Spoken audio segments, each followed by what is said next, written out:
Hi, I'm Neil Hunt. I'm the digital lead for TV Connect, and I'm here at the OTT TV World Summit with Jeff Webber from ZoneTV. Jeff, we've heard about OTT, we've heard about Pay TV, we've heard about SLIN, AVOD, SVOD, all the acronyms coming out. Right. And then along came you and you're doing something different. Yeah, we are, and we'll try and talk in sentences and not acronyms as well, baby. So we're really looking at the world and saying there shouldn't be an OTT ecosystem or a pay TV system. We're really trying to bridge the two of them, and what consumers want is a dynamic experience that gets them great content regardless of where it originates. So we're really bridging those two worlds, not trying to play in one or the other. And then, so how does it work? You know, what operationally, if I'm sat on my couch at home and I'm watching a show, yes. how does it work? What's the experience like? Sure, great. So we have 14 channels, and they show up in the EPG, the program guide. So as far as a consumer sees it, I'm just watching TV like I always do. Now in the background, it's an OTT app, a really smart cloud-based platform with artificial intelligence and a whole bunch of shiny toys underneath it.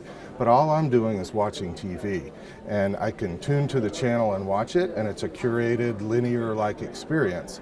But then if you want to, you can move forward and backward in the guide. You can do something called Zonify, which if you like a show, you hit OK on the remote, and we actually reprogram that whole channel on the fly based on the metadata of the show you're watching and your viewing history. So now you have this really personalized experience with all the simplicity of pay TV. And that's what we mean by bridging those two worlds. So, machine learning, AI, cognitive systems and things comes into play with that. Yes. I mean, I guess, often when we see recommendation engines, from big online retailers, it recommends more of the same. Right. How do you kind of differentiate between what more of the same is? Let's say for an example, the Jamie Oliver cookery program.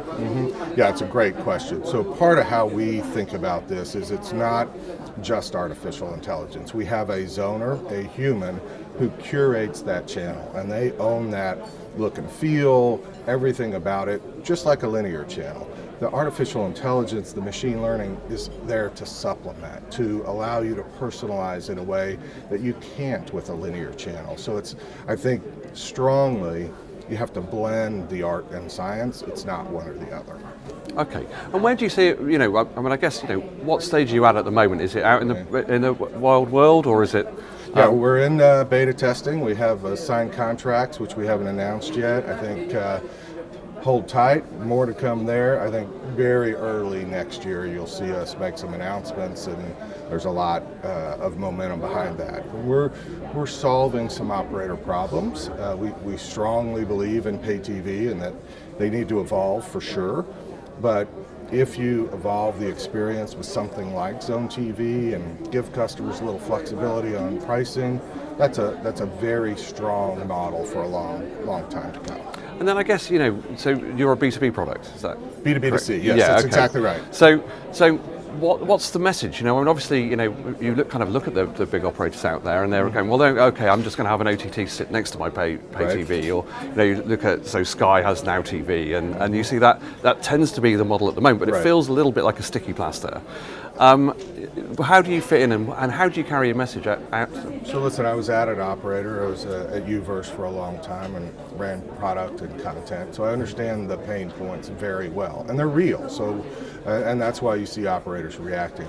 In some ways, we have more confidence in the operators than they have in themselves. We do think they can be strong and healthy if they evolve in these kinds of ways. Yes, they need to make a better experience. Dynamic channels could be part of how you address that. Certainly the economics and forcing consumers to take everything, so a little bit of flexibility there.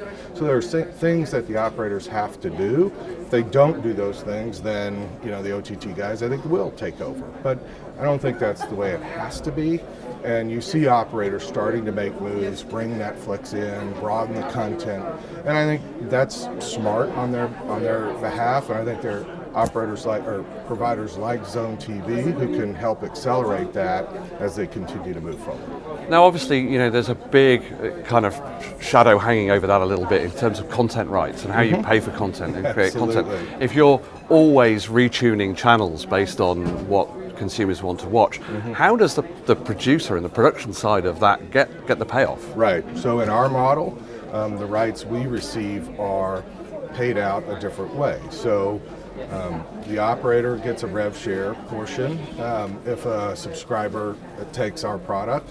Similarly, we create a content pool, and we pay that content pool based on viewership. So if you own content and your content is 7% of the viewership this month, you get 7% of the content pool. So it really is a very efficient model on both sides, not one that everybody loves because it does change the way things work, but it does match consumption with cost with revenue.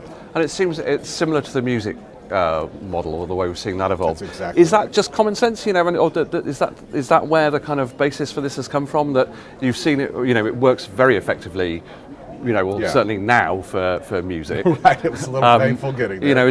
Do you see the kind of same challenges and turbulence I there? do, and I think it's much more difficult to make that evolution in the video space. And so the way we're going at this is what we define as digital first content. So not traditional content in the TV ecosystem. That'll be much more difficult to get to the kind of model. But the digital first content really doesn't have access to traditional TV in any kind of a way. And so the discussion with them is, we'll take you to TV and provide incremental margin back to you. And so it's a much easier transition, and I think that's how it starts. And then it'll be, again, much more difficult to take that into the TV ecosystem. But the challenges over there are going to force the industry to do something. Brilliant. And it sounds like a fun and exciting. It's fantastic. Exciting it's journey. good for operators, customers. We're having a great time. Brilliant. Jeff, thank you very much for Thank your you. time. Appreciate it.